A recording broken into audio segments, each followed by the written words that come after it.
Assalamualaikum warahmatullahi wabarakatuh.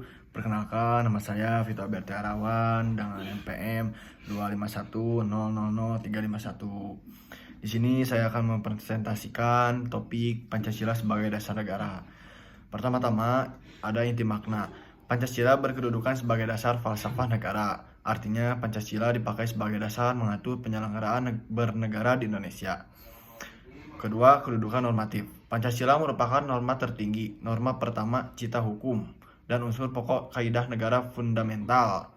Sumber hukum, secara hukum Pancasila adalah sumber segala sumber hukum negara atau sumber material bagi norma hukum di Indonesia. Bagaimana ditegaskan dalam Undang-Undang Nomor 12 Tahun 2011 tentang pembentukan peraturan perundang-undangan.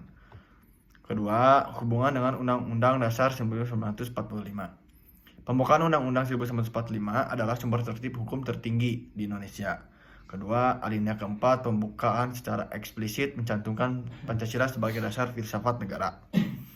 Pembukaan memiliki hubungan kasual atau sebab akibat dengan pasal-pasal Undang-Undang 1945 yang salah satunya menegaskan bahwa undang-undang akan mengatur tentang pembentukan pemerintahan dan bahwa negara Indonesia berbentuk republik yang berkedaulatan rakyat.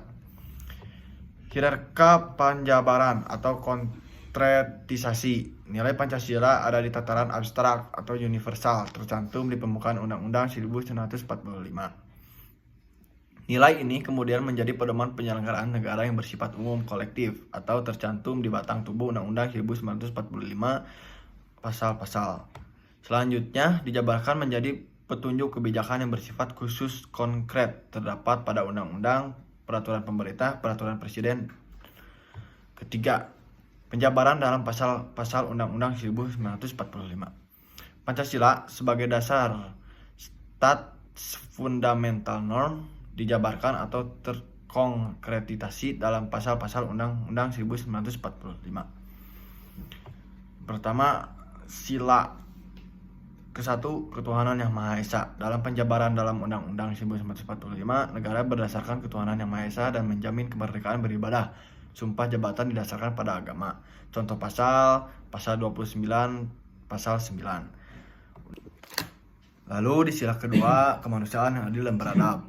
Penjabaran dalam undang-undangnya, jaminan persamaan kedudukan di mata hukum, hak atas pekerjaan yang layak, dan jaminan hak asasi manusia yang sangat luas. Lalu ada contoh pasal 27, pasal 28. Ketiga, Persatuan Indonesia. Indonesia adalah negara kesatuan, NKRI.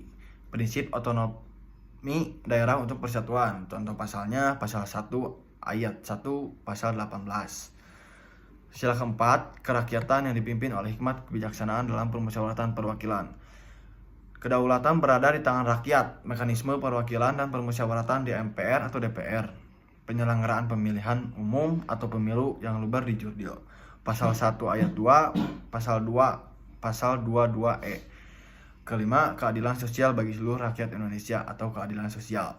Perekonomian disusun berdasarkan asas kekeluargaan. Cabang produksi penting dikuasai negara untuk kemakmuran rakyat. Negara bertanggung jawab memelihara fakir miskin, menyediakan jaminan sosial dan fasilitas pelayanan umum yang layak. Contoh pasalnya ada di pasal 33, pasal 34. Kesimpulannya, Pancasila sebagai dasar negara adalah filsafat yang melekat dan tak dapat diubah oleh siapapun. Pancasila adalah asas kerohanian negara yang mewajibkan seluruh hukum dan kebijakan Indonesia harus bertujuan untuk mewujudkan keadilan sosial, persatuan, kedaulatan rakyat, dan kemanusiaan yang berdasarkan ketuhanan yang Maha Esa. Sekian tugas saya, Vito Alberti Arawan. Mohon maaf bila banyak kesalahan dan tata bicara yang kurang jelas. Terima kasih.